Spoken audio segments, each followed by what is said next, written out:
بسم الله الرحمن الرحيم إن الحمد لله نحمده ونستعينه ونستغفره ونعوذ بالله من شرور أنفسنا ومن سيئات أعمالنا من يهده الله فلا مضل له ومن يضلل فلا هادي له أشهد أن لا إله إلا الله وحده لا شريك له وأشهد أن محمدا عبده ورسوله يا أيها الذين آمنوا اتقوا الله حق تقاته ولا تموتن إلا وأنتم مسلمون يا أيها الناس اتقوا ربكم الذي خلقكم من نفس واحدة وخلق منها زوجها وبث منهما رجالا كثيرا ونساء واتقوا الله الذي تساءلون به والأرحام إن الله كان عليكم رقيبا يا أيها الذين آمنوا اتقوا الله وقولوا قولا سديدا يصلح لكم أعمالكم ويغفر لكم ذنوبكم ومن يطع الله ورسوله فقد فاز فوزا عظيما أما بعد فإن أصدق الحديث كتاب الله تعالى وخير الهدي هدي محمد صلى الله عليه وعلى آله وسلم وشر الأمور محدثاتها وكل محدثة بدعة وكل بدعة ضلالة وكل ضلالة في النار أعاذني الله وإياكم من النار. Ikhwan fillah a'azakumullah. Alhamdulillah sampai saat ini kita bisa bertemu kembali untuk melanjutkan kajian kitab Ushul Sunnah karya Imam Ahmad ibn Hanbal rahimahullah, yang insyaallah akan kita bahas pada kesempatan malam ini adalah prinsip Ahlussunnah wal Jamaah terkait dengan sikap Ahlussunnah terhadap penguasanya. Qala al-Imam Ahmad ibn Hanbal rahimahullah, was-sam'u wat-ta'atu lil a'immati wa amiril mu'minina al-bir wal fajr. Prinsip Ahlussunnah wal Jamaah ialah mendengar dan mentaati a'immah, ini penguasa negara kaum muslimin, dan amirul mukminin khalifah al-ba' wal fajr. Penguasanya tadi baik orangnya maupun jahat orangnya. Wa mawaliyal khilafah, barang siapa yang memegang kendali pemerintahan, wajtama'an nas alaihi, dan masyarakat menyatakan dia sebagai pemimpinnya, wa'adhu bihi, dan meridhoi dia sebagai pemimpin. Naam. Wa man aliyahum, dalam naskah yang lain, wa man ghalabahum bisayfi hatta shara khalifatan summiya amiral mu'minin. Dan barang siapa yang menggulingkan kekuasaan pemerintah yang sah tadi dengan pedang, jalan kekerasan, sampai dia bisa merebut kekuasaan, maka juga disebut Amirul Mukminin. Nah, khanafitina azakumullah, yang perlu kita bahas pada kesempatan kali ini, yang pertama ialah man huwa Amirul Mukminin, man huwa Imamul Mukminin, siapa pemimpin kaum muslimin itu? Siapa penguasa kaum muslimin itu? Dijelaskan oleh Asy-Syaikh Muhammad Ibnu Shalih Al-Utsaimin rahimahullah dalam kitab beliau Syarh Ulum Atid I'tiqad Ahlussunnah wal Jamaah, bahwa seorang itu dikatakan khalifah atau imamul muslimin atau amirul mukminin apabila dia menjadi pemimpin dengan salah satu dari 3 cara berikut ini.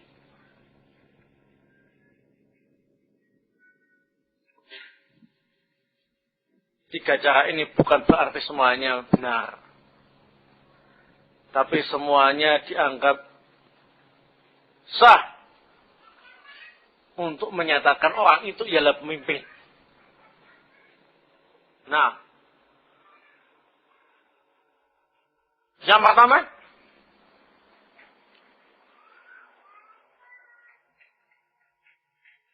ditunjuk atau diwarisi oleh penguasa sebelumnya untuk menggantikannya sebagai pemimpin.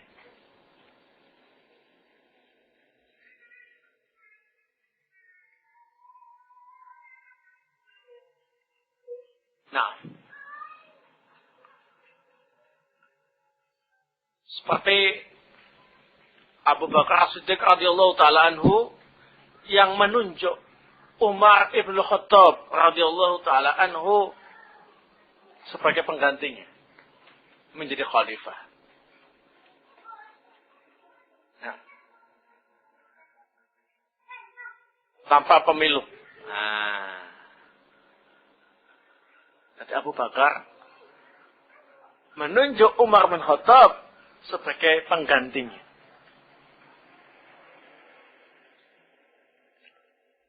Nah, ini Umar bin Khattab setelah ditunjuk maka dianggap sah sebagai Amirul Mukminin, sebagai Imamul Mukminin, sebagai penguasa Muslim yang sah. Rakyat ridho ataupun tidak, karena sah dan tidaknya penguasa menjadi pemimpin tidak ada kaitannya dengan ridho atau tidak ridhonya rakyat. Terkait dengan sah tidaknya ya. Nah, tidak kita bahas masalah idealnya bagaimana. Nah, tapi yang dibahas ialah sah atau tidaknya dia sebagai pemimpin dan diakui sebagai pemimpin kaum muslimin. Nah, jadi yang pertama tadi apa? Ditunjuk oleh penguasa sebelumnya untuk menjadi pemimpin. Jadi masuk di dalamnya apa yang biasa dilakukan di Arab Saudi. Ya. Jadi raja yang berkuasa kalau sudah merasakan saat-saat ajal tiba, merasakan sudah tidak kuat lagi, ya, nah menjadi pemimpin, menunjuk ya putra mahkotanya atau siapa yang dianggap layak untuk menjadi pemimpin, ya. Nah, ini dibolehkan dalam syariat, dibolehkan dalam Islam. tidak melanggar Al-Quran dan As-Sunnah sebagaimana yang diopinikan oleh sebagian pihak. Ya, seolah-olah kekuasaan itu adalah harta warisan saja. Ya, karena semua orang punya hak menjadi pemimpin. Maka menunjuk secara langsung semacam itu dari pimpinan sebelumnya ke pemimpin berikutnya tidak sesuai dengan jiwa demokrasi. Wah. Kalau jiwa demokrasi memang nggak sesuai. Ya, nah, dan Islam tidak mengenal jiwa demokrasi. Nah, yang dikenal ialah jiwa Islam. Barakallahu. Yang kita bahas itu ialah apa ini? Tinjauan syar'i, ya. Bukan tinjauan demokrasi, ya. Nah. Kemudian yang kedua. Ijtima'u ahlil khilli wal uqti.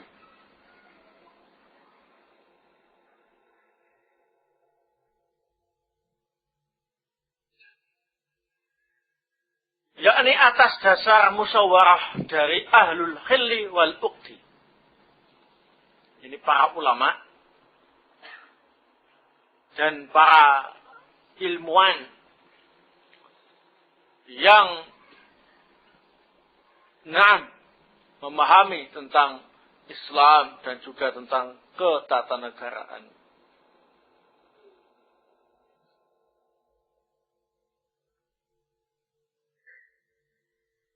Kadzalika. Siapa yang layak menjadi ahlul khilli wal uqti? Itu mereka-mereka yang memang memiliki derajat ulama dan juga memiliki wawasan tentang masalah ketatanegaraan untuk mengatur bangsa, ya. Barakallahu fikum.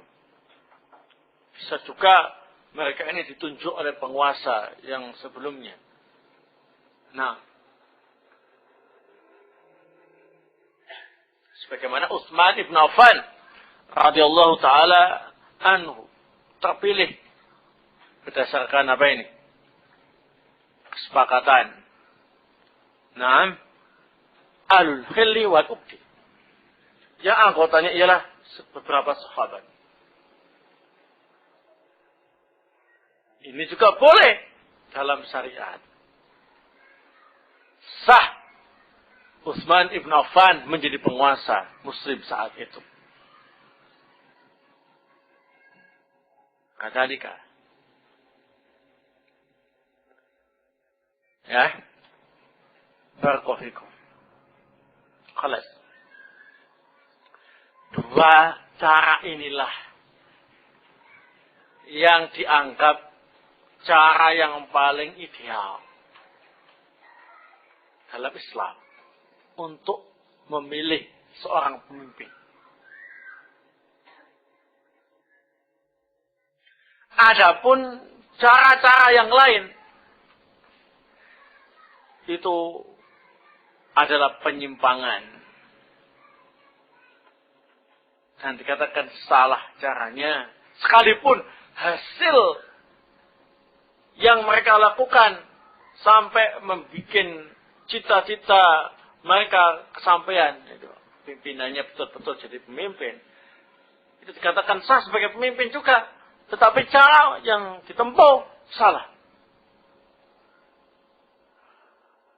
Kenapa kok salah? Karena tidak sesuai dengan syariat Islam. Nah, dan ini diwakili oleh cara yang ketiga dan yang lain-lain, cara-cara yang lain yang salah. Cara yang ketiga ialah dengan cara melakukan kudeta, menggulingkan kekuasaan bisaif dengan perang. Seperti yang dilakukan oleh Abdul Malik ibnu Marwan ketika berambisi menjadi penguasa Muslim saat itu dengan cara menggulingkan kekuasaan Ibnu Zubair. Nah, melakukan kudeta sampai akhirnya Ibnu Zubair tewas di tangan Abdul Malik ibnu Marwan. Artinya di tangan prajurit Abdul Malik ibnu Marwan. Sehingga Abdul Malik ibnu Marwan menggeser kekuasaan Ibnu Zubair. Nah, Abdul Malik Ibnu Marwan karena berhasil mengalahkan Ibnu Zubair, dia pun tampil menjadi penguasa baru. Nah, dan ini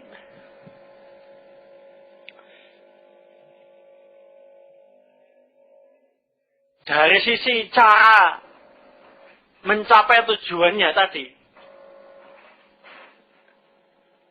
salah dalam syariat. Nah, jadi salah menurut syariat. Dan akan melakukan apa ini? Kudeta, pemberontakan. Nah, ya, baik dengan cara perang maupun dengan cara demo untuk melengsarkan, sebagaimana yang pernah terjadi di Indonesia ya. Ya, Presiden Gus Dur, nah, paksa turun tahta. Nah, perbuatan itu melanggar syariat. Sekalipun sekian data-data penyimpangan Pak Gus Dur ketika menjabat sebagai presiden saat itu, nah, tidak kita ingkari. Tetapi cara untuk mengganti kepemimpinan Presiden Gus Dur pada tahun yang dulu, termasuk bentuk kudeta, caranya salah. Kemudian saat itu yang mengganti siapa? Megawati. Nah, iya, Presiden Megawati saat itu ya.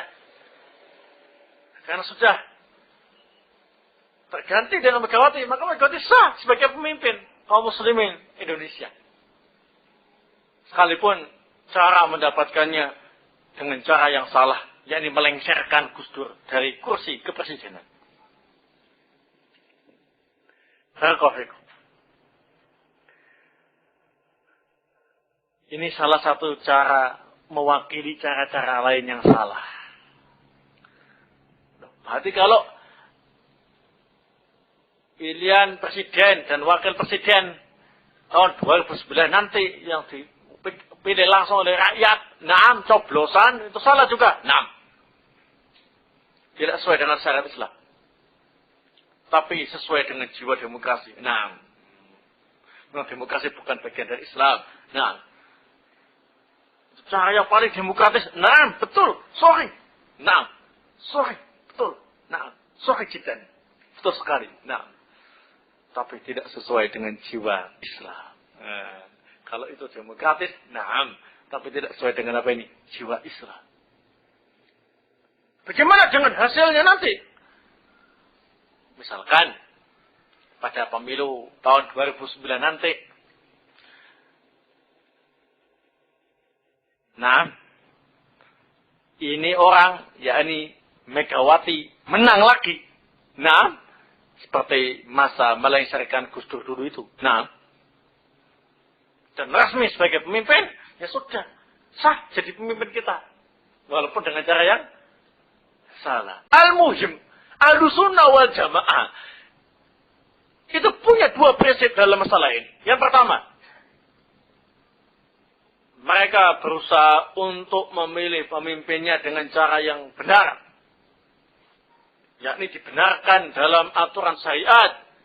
Dengan dua kemungkinan tadi. Yang pertama ialah adanya nas atau nas itu artinya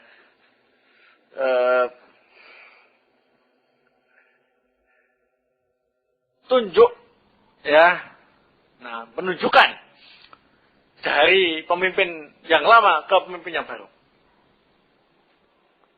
Melihat siapa yang paling layak jadi pemimpin. Atau dengan cara yang kedua tadi, yakni ahlul khilli wal uqdi, sekalipun orangnya cuma 2 orang, ahlul khilli wal uqdinya, untuk dimintai pertimbangan siapa yang paling layak memimpin bangsa dan negara kaum muslimin ini. Begitu. Kemudian prinsip yang kedua, Ahlussunnah wal Jamaah tetap menganggap sebagai pemimpin siapa saja yang berhasil menjadi pemimpin walaupun dengan cara-cara yang salah. Asalkan dia adalah pemimpin muslim yang sah, yang memimpin seluruh daerah kesatuan kaum muslimin. Nah, bukan pemimpin kelompok tertentu. Kalau pimpinan kelompok tertentu itu bukan Amirul Mukminin, bukan Imamul Muslimin yang dianggap sebagai ulil amri. Ya. Seperti pimpinan organisasi, pimpinan yayasan, pimpinan apa lagi itu?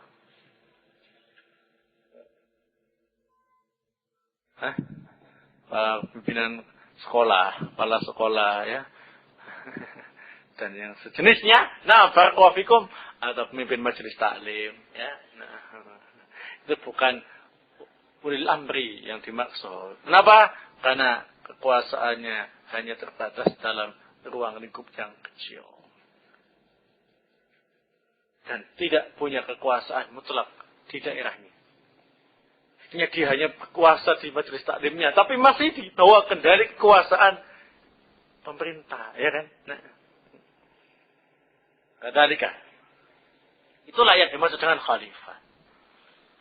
Beda dengan orang-orang Khawarij, orang Syiah, Rafidah, ataupun mereka-mereka yang dikenal dengan para penegak keadilan. Menurut mereka, ya. Bahwa kalau pemimpinnya itu bukan orang yang ideal, maka tidak dianggap sebagai pemimpin.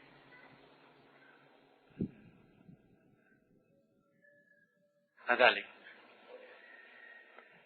Apa ideal menurut mereka? Yang pertama ialah bukan jagonya. Kalau jagonya enggak terpilih, ya sudah, tidak menganggap siapapun sebagai pemimpinnya. Ya kan? Salah. Atau kalau ada pelanggaran-pelanggaran yang dilakukan oleh penguasanya, kemudian dia sudah tidak mau lagi menganggap penguasanya itu sebagai pemimpinnya. Tak menggubris apapun kebijaksanaannya. Sekalipun tidak bertentangan dengan syariah. Paham ya? Barakallahu fikum. Mengapa Ahlussunnah wal Jamaah kok demikian? Prinsipnya dikarenakan Allah Subhanahu wa taala telah berfirman dalam surat An-Nisa ayat 59. Ya ayyuhalladzina amanu, wahai orang-orang yang beriman, atiullaha wa atiur rasula wa ulil amri minkum. Wahai orang yang beriman, taatilah Allah, taatilah Rasulnya, dan penguasa kalian. Jadi yang memerintahkan kita untuk mengakui dia sebagai pemimpin kita dan mentaatinya, itu ialah Allah Subhanahu wa taala. Seandainya bukan Allah yang memerintahkan, tidak sudi kita mentaati pemimpin-pemimpin yang kebanyakan mereka itu melakukan penyimpangan, ya kan? Berarti semata-mata karena melaksanakan perintah Allah saja. Mentaati mereka semata-mata karena apa ini? Mentaati perintah Allah Subhanahu wa taala. Ini Ahlussunnah. Tidak melihat siapa orangnya yang jadi pemimpin. Tapi semata-mata mentaati apa ini? Perintah Allah Subhanahu wa taala. Kalau al-bid'ah tidak semata-mata memenuhi perintah Allah Subhanahu wa taala, tapi melihat siapa dulu orangnya. Oh, orang yang ganteng, ya taat. Oh, jelek, enggak.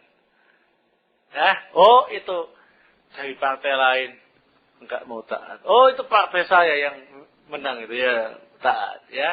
Oh, itu jago saya, taati. Oh, itu bukan jago saya, enggak ditaati. Nah, itu ahlul bid'ah. Dalil apa yang mereka gunakan? Ya perasaan mereka sendiri. Mana yang senang diambil, yang enggak senang ya dibuang, itu aja. Enggak ada dalilnya dari Al-Quran dan As-Sunnah. Kemudian kita menganggap pemimpin kita itu walaupun orangnya itu jahat, yang penting masih muslim dan merupakan pemimpin yang sah saat itu. Nah, dikarenakan Rasulullah memerintahkan kita demikian untuk menganggapnya dia sebagai pemimpin kita. Nah, disebutkan di dalam hadis yang sahih yang diriwayatkan oleh Al-Imam Al-Bukhari wa Muslim, kata Rasulullah, as-sam'u wa ta'a 'alal muslim. Wajib bagi kalian untuk mendengar dan mentaati penguasa muslim kalian. Fima ahabba wa kariha. Baik penguasanya itu menyuruh kalian tentang sesuatu yang kalian sukai, atau menyuruh kalian tentang sesuatu yang tidak kalian sukai. Nah, malam yu'mar bima'siyatin, selama tidak diperintah melakukan kemaksiatan. Faida umira bima'siyatin, dan jika diperintah berbuat maksiat, fala sam'ah wala ta'ata, maka kita tidak mau mendengar dan tidak mau mentaati perintahnya yang maksiat ini saja, ya. Nah, barakallahu fikum. Nah, khalas. Ini prinsip Ahlussunnah wal Jamaah. As-sam'u wat tha'ah. Paham ya?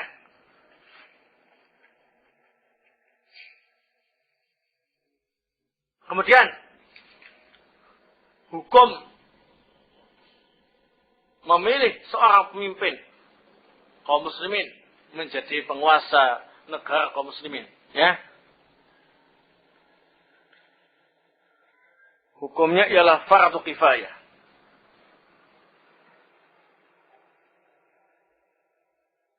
Jadi kalau sudah ada sebagian yang memilih jadi pemimpin, sudah cukup. Ya, nah, barakallahu. Itulah maksudnya, kalau ada penguasa sebelumnya nunjuk siapa yang paling layak menggantikan posisinya sebagai pemimpin, sudah cukup. Kita nggak usah repot-repot mengeluarkan dana banyak untuk repot melakukan pencalonan pemimpin. Hukumnya apa ini? Fardu kifayah. Ya kan? Kadzalik. Atau sudah diwakili oleh ahlul khilli wal uqti. Yang mana mereka ini bukan hasil pemilihan seenaknya untuk mewakili daerah masing-masing. Enggak begitu. Ahlul khilli wal uqti adalah orang yang berilmu agama, yang mendalam ilmunya. Nah, muslim tentunya. Kemudian di antaranya juga adalah mereka-mereka yang muslim yang mengerti tentang masalah siasa as-syariah, tentang politik syariat. Bagaimana cara mengatur negara sesuai dengan apa ini? Syariah. Walaupun bukan ulama, ya. Nah, begitu. Orang kafir nggak boleh masuk dalam jajaran ahlul khilli wal uqti. Nah, orangnya nggak ngerti agama sama sekali. Nah, tapi hanya dia kaya begitu saja, nggak layak jadi ahlul khilli wal uqti.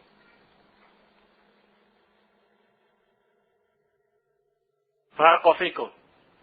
Apalagi orang ini terkenal sebagai apa ini? Bandit di desanya. Nah, yang mana semua penduduk desa segan sama dia. Akhirnya dia terpaksa jadi apa ini? Anggota DPR, perwakilan daerahnya, ya. Nah, enggak boleh jadi ahlul khilli wal uqti. Tapi kalau dalam sistem demokrasi, seperti itulah keadaannya. Penyanyi, perampok, orangnya ngerti agama atau tidak, muslim atau tidak, yang penting mewakili daerah masing-masing. Nah, ya. Itulah ahlul khilli wal uqti ala demokrasi. Adapun alul khilli wal uqdi ala Islami tidak demikian. Ya, nah, barakallahu. Misalkan di Indonesia ini ada satu ulama misalkan. Ya sudah, penguasa sebelumnya minta nasihat kepada ulama tadi. Kira-kira siapa yang layak jadi pemimpin bangsa ini? Jangan diberi pertimbangan-pertimbangan tentang beberapa orang. Kadzalika. Setelah itu tunjuk, oh ya, fulan yang jadi. Lebih layak. Sampai sisi ilmu agamanya. Mapan? Berpengalaman, dia juga berwibawa. Bersih kan? Berwibawa. Dengan diwakili alul khilli wa uqdi ala Islam tadi itu.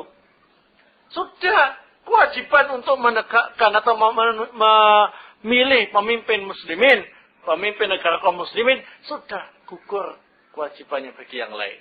Nah, hukumnya fardhu ain kifayah. Itulah penjelasan yang jelas, yang benar. Jangan kemudian dipinjam untuk menghalalkan cara-cara yang tidak dibenarkan. Sampai mengatakan, kalian kenapa Ahlussunnah nggak pernah mau ikut nyoblos, golput terus begitu ya? Dosa besar kalian golput itu. Bukankah menegakkan khalifah itu wajib? Kalau kalian tidak ikut nyoblos, berarti kalian meninggalkan kewajiban. Dosa besar. Saya dapat risalah, ya, saya dapat risalah dari salah satu partai. Salah satu partai.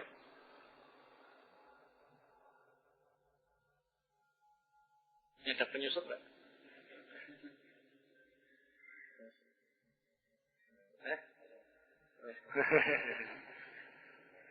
Ya, dari partai PKB. Partai Kebangkitan Bangsa. Risalah ini bukan gimana-gimana, tetapi dia memfotokopi dari sebuah tulisan seseorang yang di situ judulnya tidak lain ialah wajibnya memilih seorang pemimpin di suatu negara.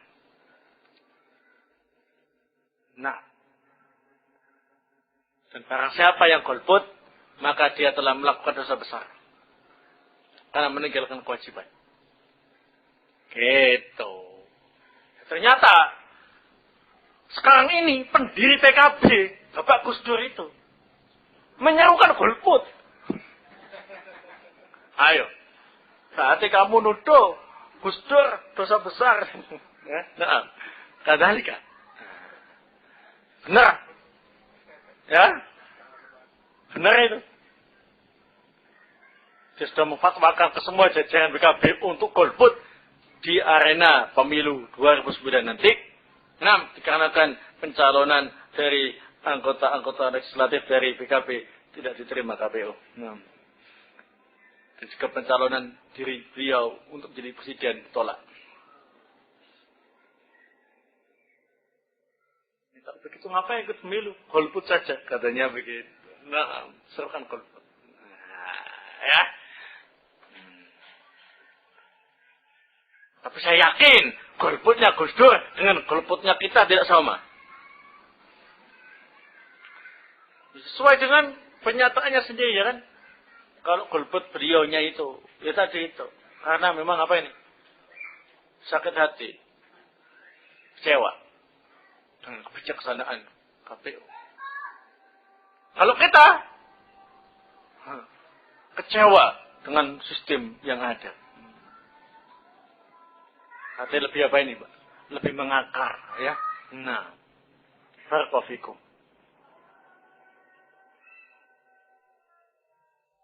Bagaimana kalau nggak ada yang milih sama sekali?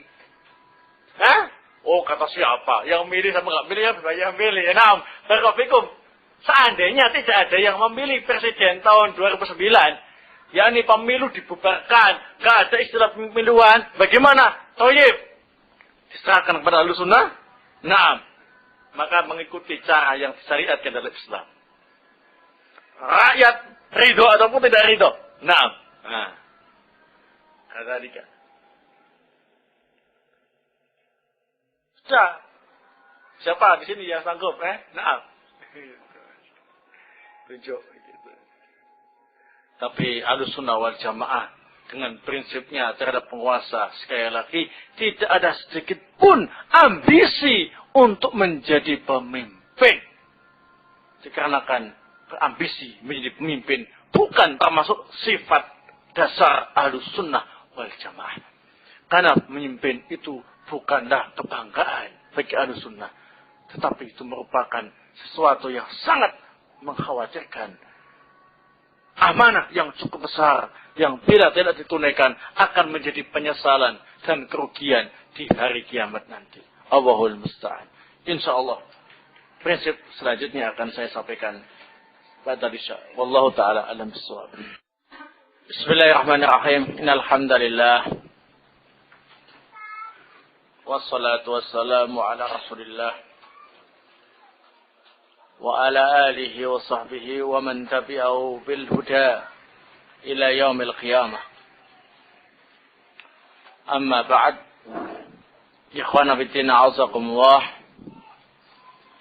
Setelah kita mengetahui tentang beberapa perkara terkait dengan sikap Ahlussunnah wal Jamaah terhadap penguasa, di antaranya yang pertama tentang siapa yang layak disebut sebagai penguasa yang termasuk ulil amri. Dan yang kedua tentang hukum memilih seorang untuk menjadi penguasa di negara kaum muslimin. Nah, barakallahu fikum. Maka pada kesempatan kali ini akan kita lanjutkan terkait dengan hukum mentaati penguasa muslim yang sah. Apa sebetulnya hukumnya? Barakallahu fikum. Ta'atul khalifah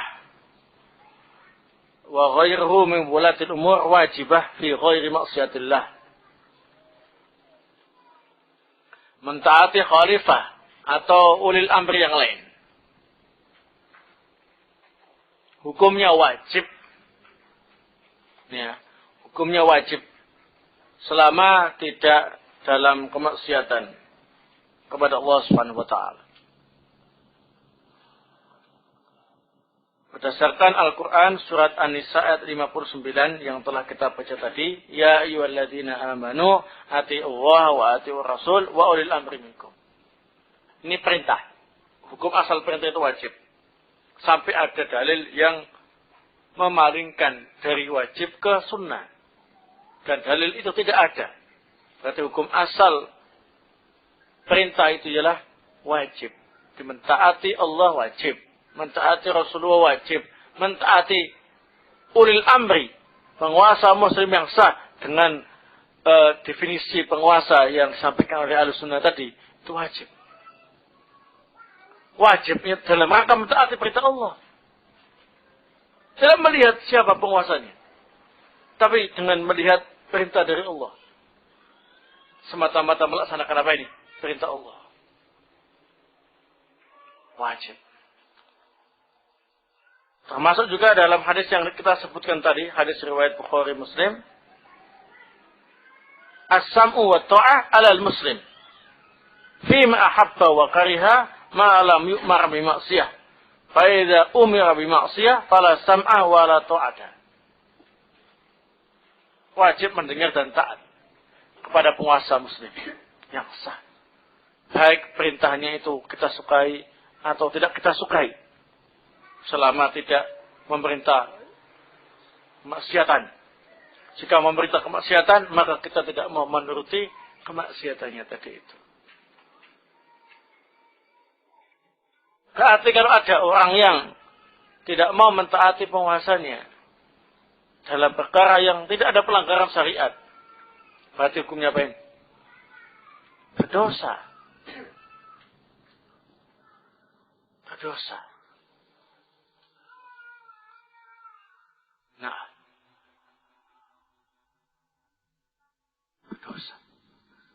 Kita tidak mau mentaati instruksi dari pemerintah yang di dalamnya tidak ada kandungan maksiatnya. Kita tidak mau mentaati instruksi semacam itu, berdosa. Karena wajibnya mentaati penguasa muslim yang sah. Nah, bahkan perkara-perkara yang sifatnya mubah. Mubah itu ya dalam hitungan syariat boleh saja. Tapi kalau yang memerintahkan dan menginstruksikan itu penguasa, maka wajib ditaati.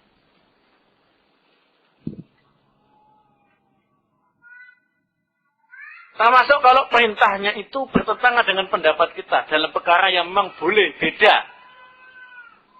Itu wajib mentaati penguasa. Al-qaul qaulul hakim. Ya, qaulul amir. Nah, misalkan ya, perkara yang boleh diperselisihkan, antaranya ialah apa?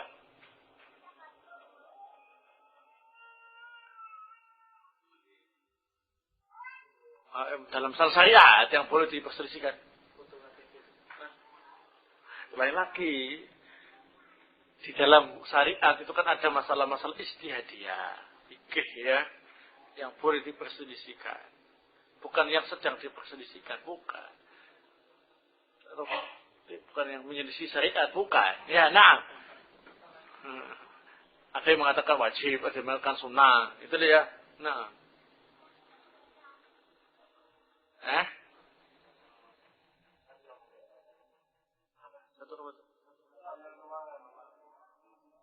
Penentuan.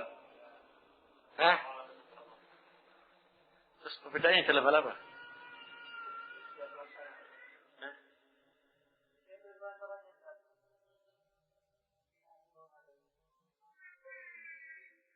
Kalau hisab jelas ya dianggap. Ya. Nah, ada ikhtilaf di dalamnya. Ru'yatul hilal. Itu ada ikhtilaf. Ada yang berpendapat satu negara sudah melihat, yang lainnya ikut. Ada yang mengatakan masing-masing negara ru'yanya sendiri-sendiri. Nah, kalau penguasa berpendapat negara ini ikut ru'yah Saudi, maka wajib bagi kaum muslimin untuk mentaati keputusan pemerintah tadi itu.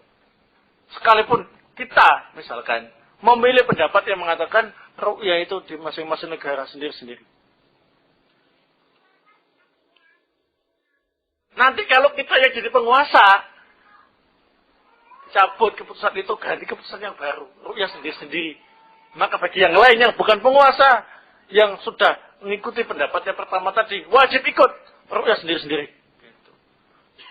Nah, seperti itu. Karena yang menginstruksikan ialah apa ini? Penguasa. Lain. Kalau yang menginstruksikan itu ialah bukan penguasa dalam arti ulil amri, dengan definisi Ahlussunnah tadi, maka tidak ada kekuatan hukum dalam syariat. Misalkan pimpinan ormas mengatakan besok Id, nggak ada kekuatan hukum dalam hal syariat. Mau diikuti apa tidak, terserah Anda. Nah, kadzalika. Tapi kan pemerintah mengatakan besok as-shat wa ta'ah. Yang tidak mau mentaati dalam pengertian ini itu berdosa. Hanya ya. Nah, kadzalika. Paham ya? Kecuali kalau instruksinya itu berbau maksiat, fala sam'ah wa ta'ata. Enggak boleh mendengar, boleh taat. Dalam hal perintah maksiatnya tadi itu. Walaupun dipukuli, walaupun harta kita dirampas, kita tidak mau taat. Contohnya apa? Kita dipaksa untuk nyoblos. Prinsipnya nggak boleh. Itu melanggar syariat. Ya. Kenapa kok banyak orang yang menganggap biasa? Karena rame-rame melakukannya. Jadi biasa. Di tengah masyarakat, sesuatu yang melanggar syariat, kalau dilakukan rame-rame itu dianggap biasa. Tapi kalau yang melakukannya cuma satu orang atau dua orang, ini yang mungkin jadi pembicaraan. Kalau nggak percaya, ketika ada pesta, entah hari ulang tahun, daerah atau desa, ya, untuk dangdut ria, joget bersama laki perempuan, itu ya, dianggap biasa. Tapi kalau satu atau dua orang melakukan joget sendirian di lapangan, jadi buah bibir. Apa maksudnya? Karena nyoblos. Dan pemilu ini dilakukan rame-rame, jadi dianggap biasa. Kata Dika. Nah, kalau seandainya itu diwajibkan oleh pemerintah, kalau tidak, maka akan digusur rumahnya. Ya sudah, silakan digusur. Nah, bagaimana kalau dipaksa diancam, kalau nggak nyoblos mati, lain lagi. Illa man ukriha wa qalbun mutmain bil iman. Terpaksa itu dalam arti taruhannya nyawa. Tapi kalau bukan nyawa, artinya diambil, tanahnya disita dan sebagainya, itu bukan terpaksa. Nanti terpaksa dalam syariat ialah terkait dengan nyawa. Hilangnya nyawa. Ya. Nah, barakallahu. Adapun orang-orang khawarij yang sekarang ini namanya bukan khawarij. Ya, Ya, apa namanya itu?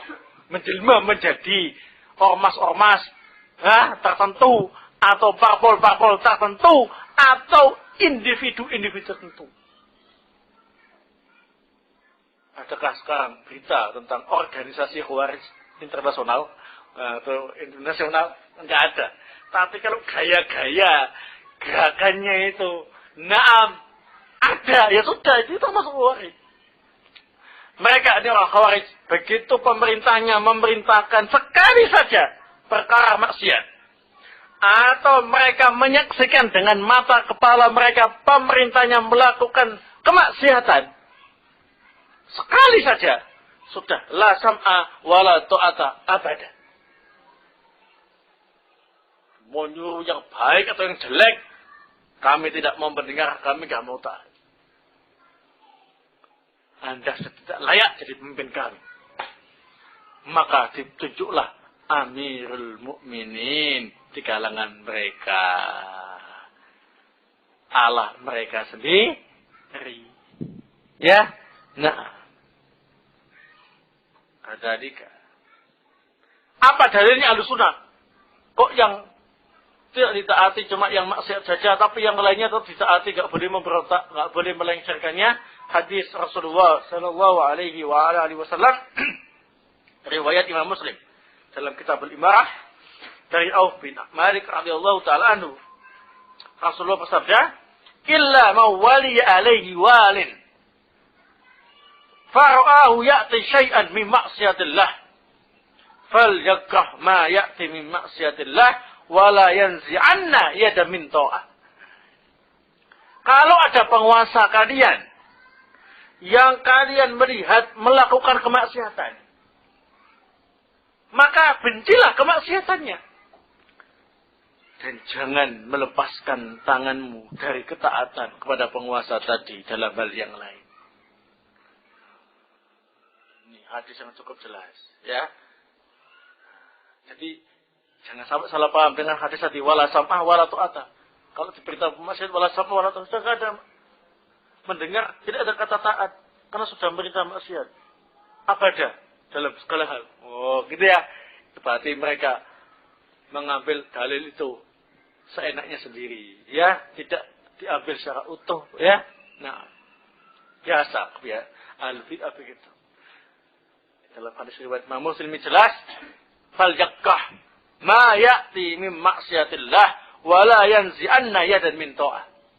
Benci kemaksiatan yang dilakukannya atau instruksi maksiat tadi itu. Tapi jangan sampai melepaskan tanganmu dari ketaatan kepada penguasa muslim yang sah. Siapa yang melarang?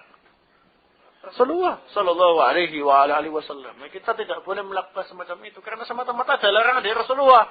Seandainya tidak ada aturan semacam ini, Ahlussunnah wal Jamaah orang yang pertama kali yang akan memegang lehernya penguasa ya kayak gitu. Jadi berhubung ada larangan dari agamanya, dari Allah Ta'ala dan Rasulnya, maka Ahlussunnah wal Jamaah adalah orang yang pertama kali harus sabar dalam menghadapi penguasa yang jahat semacam itu. Dalam rangka mentaati apa ini? Allah Ta'ala dan Rasulnya. Baik, barakallahu fikum. Selanjutnya.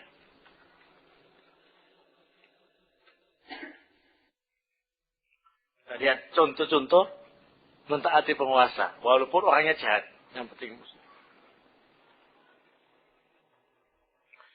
Wal ghazwu ma'adin. Ma'al imam ila yaumil qiyamah al-bar wal fajir la yutrak. Perang terus berlangsung di bawah komando penguasa muslim yang sah sampai hari kiamat nanti. Pemimpinnya orang yang baik ataupun orang yang jahat tidak boleh ditinggalkan. Dalam masalah jihad fisabilillah, komandan harus dari apa ini? Penguasa muslim yang sah. Kalau ada jihad yang tidak dipimpin oleh komandan dari penguasa muslim yang sah, berarti jihadnya tidak syar'i. Nah, barakallahu. Namanya jihad pribadi, nah, jihad maksudnya jihad di sini ialah perang menggunakan apa ini? Pedang, senjata, ya, melawan orang kafir, ya. Nah, sendiri itu bukan apa? Jihad yang dimaksud, ya.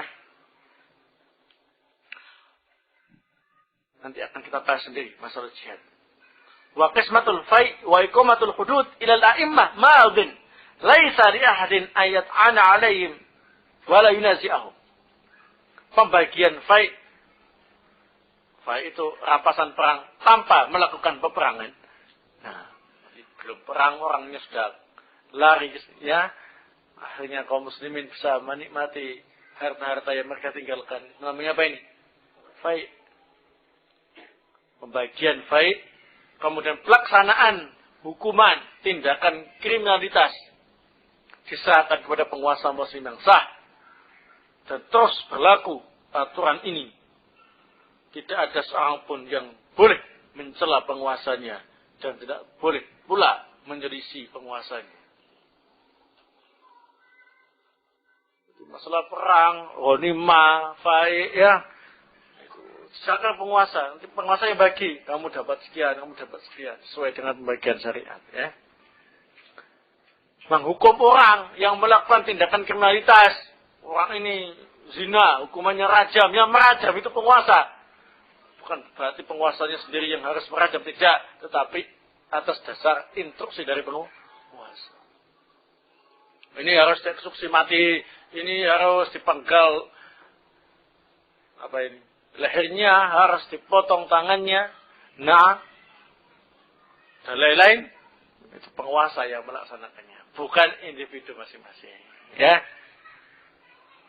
tadi kan, atau yang murtad penggal lehernya, ya kan? Setelah diminta tobat tidak mau.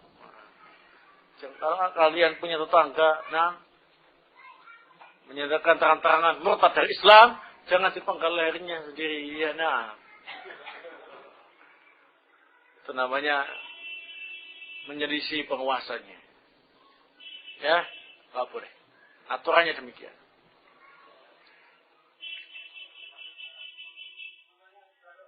Wadaqus shadaqat ilaihim jaizatun nafidatun. Menyerahkan sedekah dan zakat kepada penguasa itu boleh dan dianggap sah. Man dafa'aha ilaihim ajza'at anhu barang kana au fajira.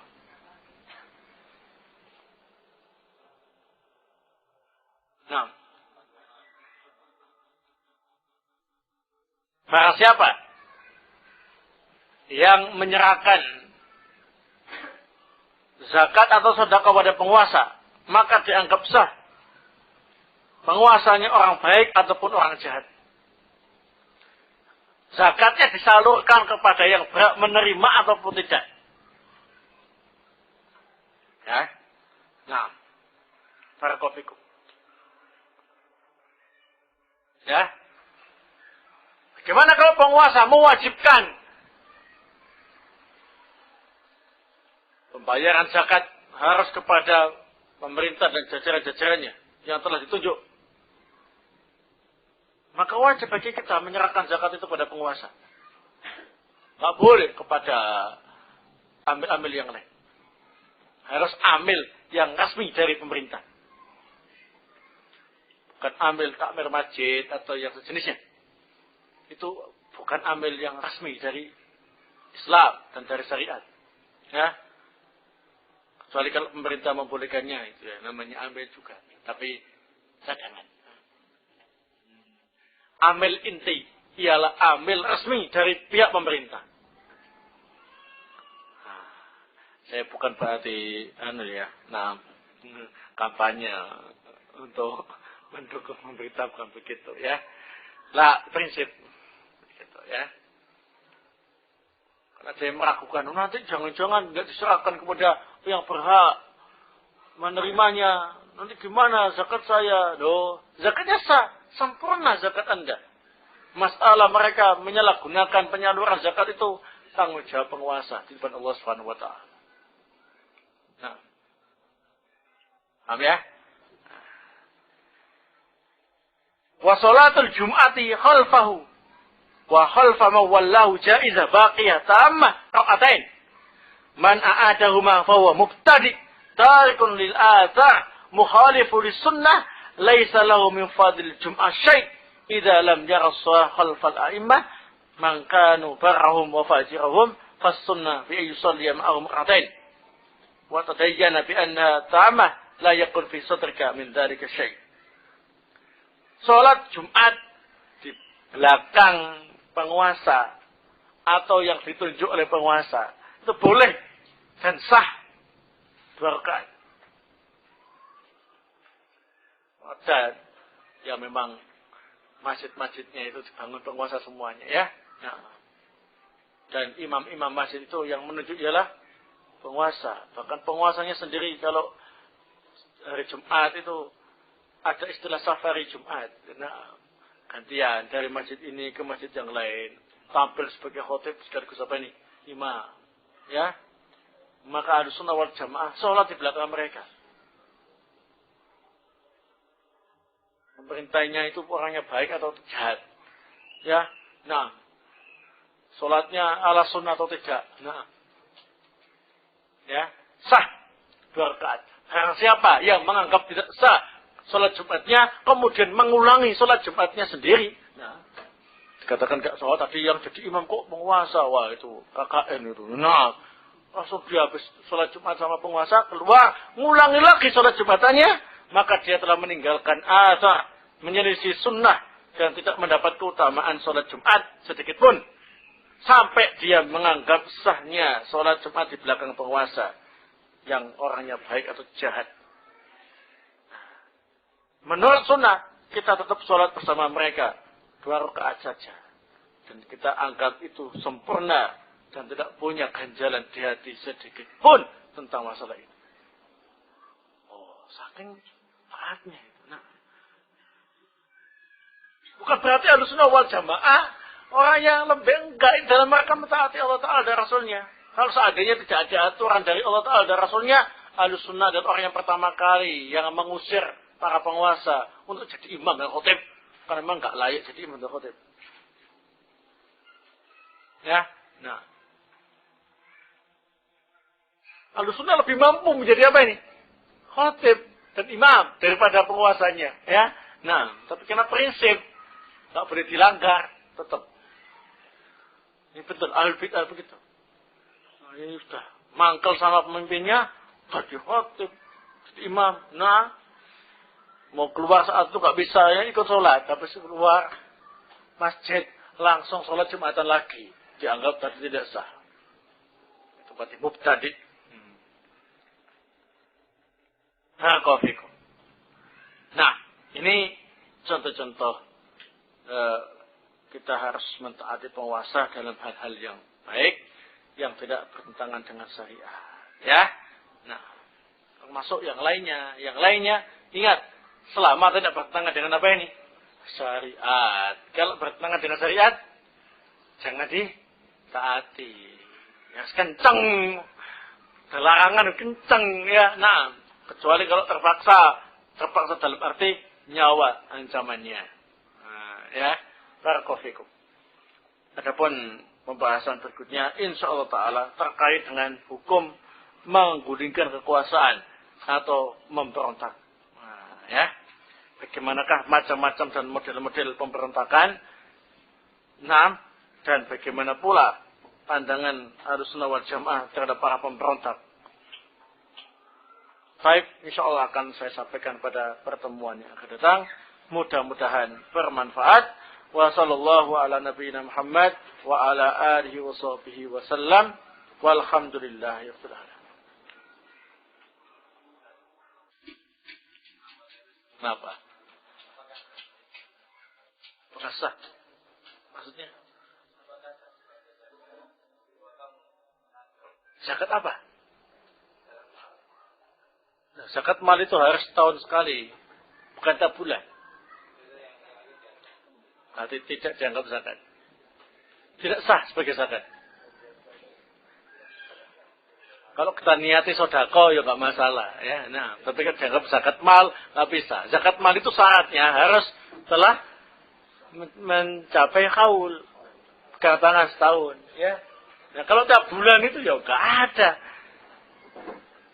Ayo, saya tanya itu. Zakat apa namanya? Hah? Zakat mal harus setahun dimiliki. Bukan tiap bulan zakatnya. Tahun sekali. Zakat apa lagi? Dianggap zakat apa? Nggak ada, ya. Nah, baik.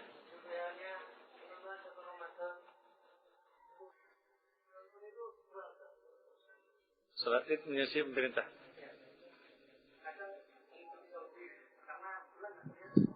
Tadi itu ya jelas tadi. Termasuk pendapat yang dhaif. Kecuali kalau penguasanya menyerukan untuk mengikuti Saudi. Karena dalam hal ini ada ikhtilaf. Ya itu tadi itu, ya kan? Iya. Nah, kalau ada ikhtilaf dalam masalah ru'yatul hilal, maka al-qaul qaulul imam. Kenapa? Apanya? Besoknya kenapa? Oh,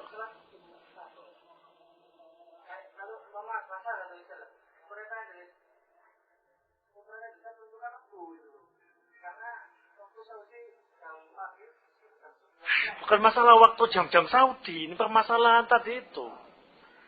Permasalahan ikhtilaf dalam masalah ru'yah. Dan itu ikhtilaf yang diperbolehkan. Lain Saudi, lain Indonesia. Ya, nah. Bahkan kita sudah menanyakan langsung kepada para ulama Saudi. Ahlussunnah. Ya, tentang masalah ini. Mereka semuanya menasihatkan kita untuk mentaati keputusan penguasa kalian. Di negeri kalian. Begitu. Ya sudah. Nah, itulah bukan semua awal Syawal, itulah awal Ramadan sama prinsipnya. Prinsipnya apa ini? Sama. Kecuali kalau tadi penguasa tidak memutuskan. Ya.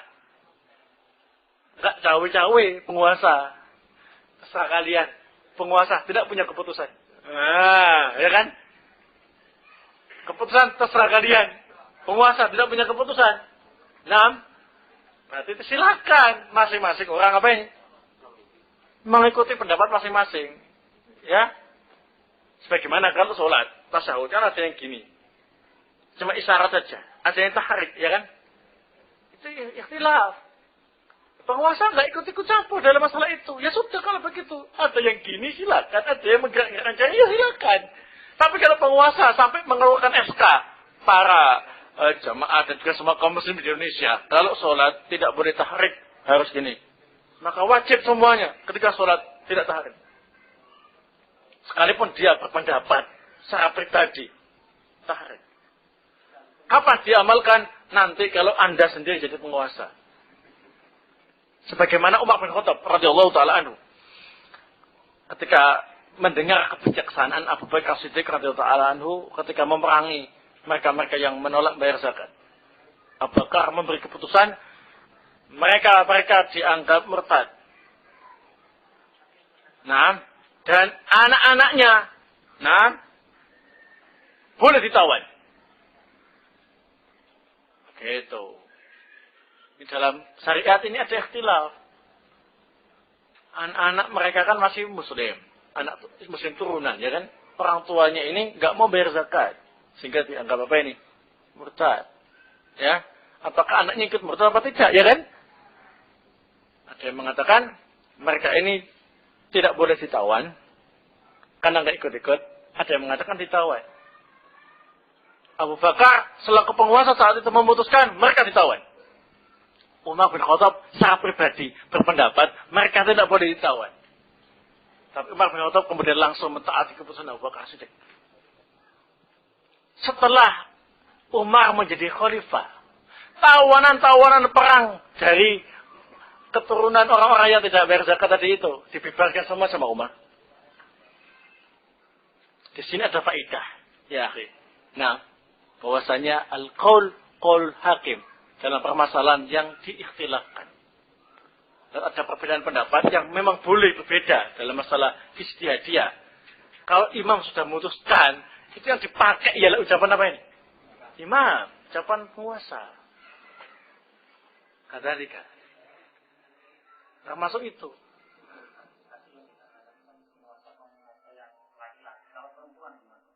Termasuk perempuan itu berarti penguasanya jahat, jelek. Loh, apakah orang perempuan itu jelek jahat? Karena dia tidak layak jadi penguasa, tapi nekat jadi penguasa. Berarti kan melanggar syariat. Yang melanggar syariat itulah yang disebut dengan apa ini? Fajir, jahat. Nah, walaupun orangnya lemah lembut. Nah, sekalipun dia yang memutuskan, Pak, dengarkan, Pak. Itulah, Masya Allah. Ini penting diterapkan ini. Banyak sekali orang-orang yang tidak paham masalah ini. Sehingga perbuatannya tidak sengaja telah melakukan perbuatan yang termasuk khuruj ala sultan.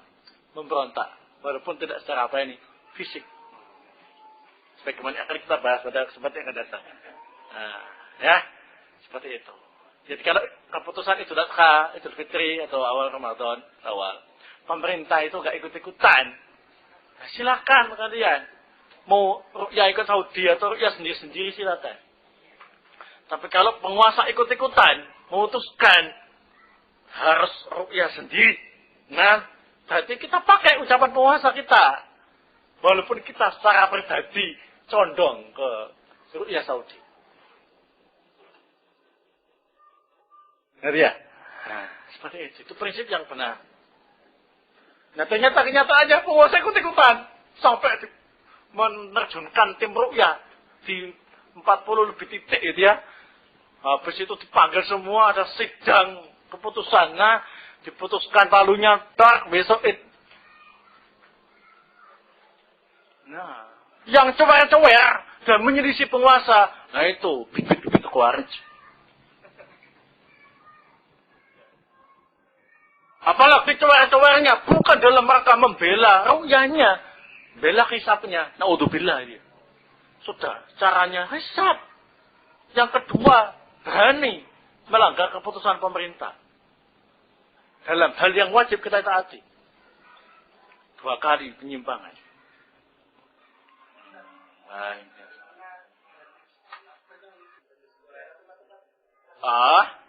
Ada seberapa?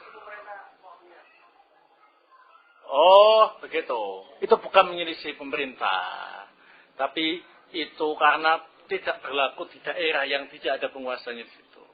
Kurep ya. Nah, ini rukyah sendiri-sendiri. Nah, jadi itu bukan berarti perbedaan id di satu tempat, tapi di lain tempat. Satunya di mana? Di Syam. Satunya di mana? Di Madinah. Nah, barakallahu. Nah, ya, Syam tidak berlaku ru'yah di Madinah. Madinah enggak mengikuti ru'yah Syam. Nah, kalau yang penduduk di Madinah tadi itu ya semuanya ikut ru'yah Madinah. Nah, jadi kasusnya kayak gitu. Itu dalil tentang pendapat yang mengatakan ru'yah itu di masing-masing tempat. Nah, siapa yang mengingkari? Sorry. Ya. Dia tidak mesti pemerintahnya. Karena dia itu cuma ngasih tahu. Kalau di Syam itu sudah lihat. Kemudian di Madinah belum lihat, ya sudah. Sehingga tidak diikuti. Oleh mereka-mereka yang ada di mana? Di Syam. Lain tempat. Sebagaimana kalau ada orang Saudi, habis sholat Idul Adha, terbang ke Indonesia. Loh, kalian kok belum sholat? Di Saudi sudah lihat hilal. Di Indonesia belum. Begitu. Kadalika. Apa maksudnya? Di Indonesia belum. Begitu jawabannya. Kok nggak sama memang. Berarti kalian mengikuti pendapat ya sendiri-sendiri. Iya, soalnya penguasa kami itu mengikuti pendapat yang itu. Kholas. Barakallahu. Ya. Khalas. Ya, insyaallah. Jadi silakan punya pendapat berbeda-beda dalam masalah ru'yah tadi itu sesuai dengan dalil yang diyakini. Tapi kalau sudah ada campur tangan penguasa, ucapan yang dipakai ialah ucapan penguasa sebagai saat pemersatu tadi itu. Tapi kalau kita jadi penguasanya, silakan menggunakan pendapat Anda. Barakallahu. Yang lainnya, yang dulunya ru'yah sendiri-sendiri, sekarang ru'yah satu saja. Kata Dika. Itulah sunnah. Loh, kenapa kok demikian? Kenapa kok dalam Islam qaulul hakim? Dikarenakan tadi itu dalam rangka menjaga persatuan dan kesatuan kaum muslimin secara utuh. Maslahatnya lebih besar. Tapi kalau yang dipakai itu bukan ucapan penguasa. Naudzubillah itu. Benar-benar akan terjadi kekacauan dan kerebutan. Sebagaimana yang terjadi di tengah-tengah kaum muslim Indonesia. Karena mereka tidak paham kedudukan penguasa dalam masalah ini. Akhirnya mereka saling ngotot sendiri-sendiri. Dalam keadaan penguasa sudah memutuskan. Yang terjadi apa coba? Kesemrawutan. Itu kalau kita dengar informasi, hanya ada di Indonesia Raya. Ya, yang kaum musliminnya itu beraneka ragam bentuk keagamaannya. Baik, wasallallahu ala nabiyina Muhammad wa ala alihi wasallam. Alhamdulillah.